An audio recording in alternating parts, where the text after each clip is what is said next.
Hi there. It is January 26, 2012, and this is a documentary about the division in the women's rights movement due to the 15th Amendment. The women's rights movement in a whole was toward getting the right to vote, the right to equal education, having the same standards as men do. It was, we call it the women's rights suffrage movement because they suffered a lot just to get where we are today. We take for granted the things that Susan B. Anthony, the things that Elizabeth Cady Stanton did for us, but they went through so much. The women's rights movement throughout most of history, um, generally didn't go so well. We had fewer legal rights and career opportunities than men, and we were expected to focus on being a wife and being a mother, and those were our two jobs. Um, they considered us lower. We were on the same level as children. We were considered evil. Something that I love that it just points out how low they saw us was something that St. Jerome said in the 4th century. He's a Latin father of a Christian church. He said, and I quote, he said, "Woman is the gate of the devil, path of wickedness, the sitting of the serpent, and the word a perilous object." He just called us the devil. Okay. So, and that's what you were taught when you were a child. That's what they wanted us to think. But we didn't. We decided that this wasn't enough for us. We weren't going to stop there. So when we were allowed to have personal and intellectual freedom, we went ahead and took it. We said, you know what, we're going to take this and we're going to do something with it. But we were still considered the weaker sex. But we weren't going to stop. We weren't going to give up. We fought year after year, no, for 70 years at that, to get where we are today.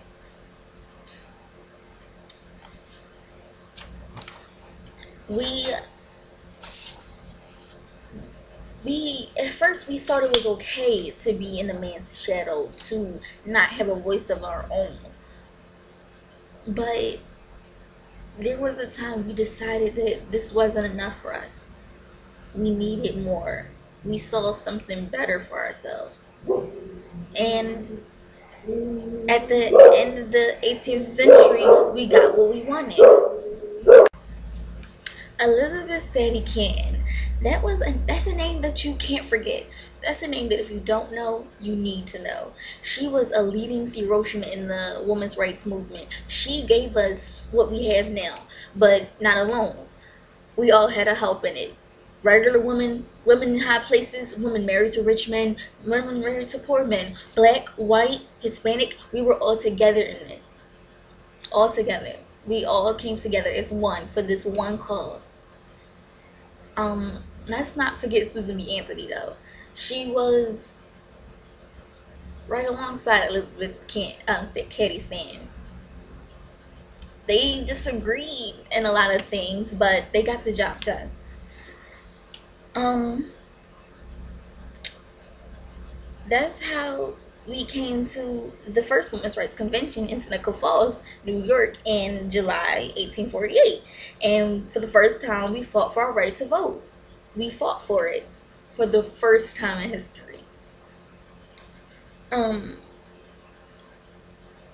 Elizabeth Cady Stanton wrote um, a model, a declaration after the model of the Declaration of Independence.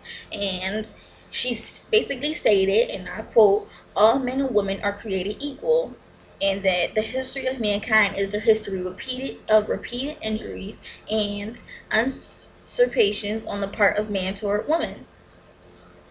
She wrote it out clear and simple.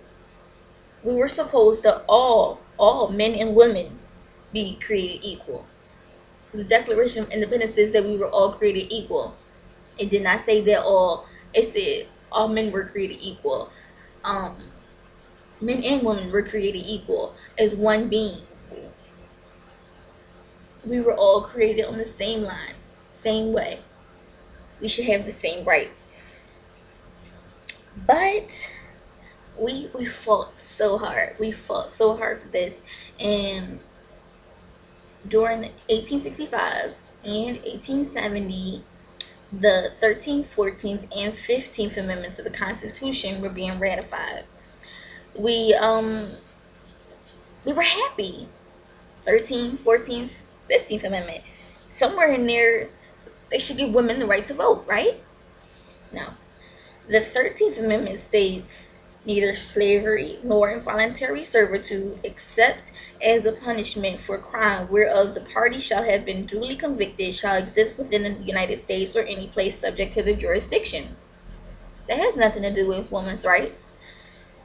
Amendment 14 states in the section 1, all persons born or naturalized in the United States and subject to the jurisdiction thereof are citizens of the United States and of the state wherein they reside. No state shall make or enforce any law which shall abridge the privileges or immunities of citizens of the United States, nor shall any state deprive any person of life, liberty, or property without due process of law, nor deny to any person within its jurisdiction the equal protection of the laws.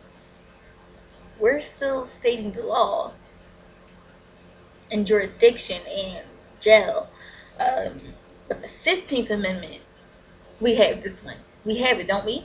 No. But the 15th Amendment therefore states the right of citizens of the United States to vote shall not be denied or abridged by the United States or by any state on account of race, color, or previous condition of servitude. Our vote went to blacks, went to the colored people. Yes, we're happy. Black men finally got the right to vote. Black men got the right to vote. Not us. Not something we tried so hard for 70 years. Um, Year on top of year, we didn't stop. We didn't. We were in the middle of this, and we thought, okay, we got this, but we didn't. Our vote went to black men. What we had worked so hard for, convention after convention, late nights, long hours, jail time, being arrested, rallies. We felt like it was for nothing because then our vote, the amendment that was passed, only specified black men. So this drove a wedge in between the two leaders, Elizabeth Cady Stanton and Susan B. Anthony. Susan B. Anthony thought, well, if it's only for black men, we didn't get anywhere then. We gotta work harder, we gotta push harder, we gotta do this, we gotta do that. We have to take it a different route. Take it a different route. Go a different way because we have no chance now. But Elizabeth Cady Stanton saw the bright side of the picture. Sure, black men got the right to vote now, but who's next? Women. We're all that's left. We have it next. So they split 50-50 to different organizations. And that happened in 1869. They would form two suffragist national organizations. And there was the National Women's Suffrage Association and the American Women's Suffrage Association. Elizabeth Cady Stanton oversee the National Women's Suffrage Association, and Susan B. Anthony oversaw the American Women's Suffrage Association. But they realized they couldn't do it alone. Sure, they had their differences and opinions, but at the same time, they were both fighting for the same thing, the same cause. Black women, white women, we both deserve the right to vote, the right to have a say in what goes on in our lives and who's going to control them. So they came together again and they formed one league called the National American Woman Suffrage Association, NAWSA. We did it. We came together. We realized we couldn't do this by ourselves. It was a lost cause. So we decided, you know what? 15th Amendment, given um, you couldn't be denied by your race, color, or previous condition of servitude. That's a big step. Because remember, the only people that were allowed to vote at first were white men in higher places. Then what happened? White men altogether were allowed to vote. And then what happened after that? After pain, suffering, and all this strife, black men got the right to vote. So it was only right. It was written in history for us women to get the right to vote. It was all that was left to do. And we did it. We came together and we did it. Look where we're at today. We're sitting here and we can walk the streets. No problem. We can vote on election day. No problem. We're not getting cuffs. We're not getting locked up. No. We can have jobs that were only meant for men. We can be construction workers. We can be lawyers. We can be anything we want to be. We get the equal right of education because they fought so hard to get where we are today. We could have just decided that it's okay. I'm fine with being under another person's jurisdiction. I'm fine with being my husband's and my children's slave. No, we decided it's time to do something else. It's time to do something better with ourselves.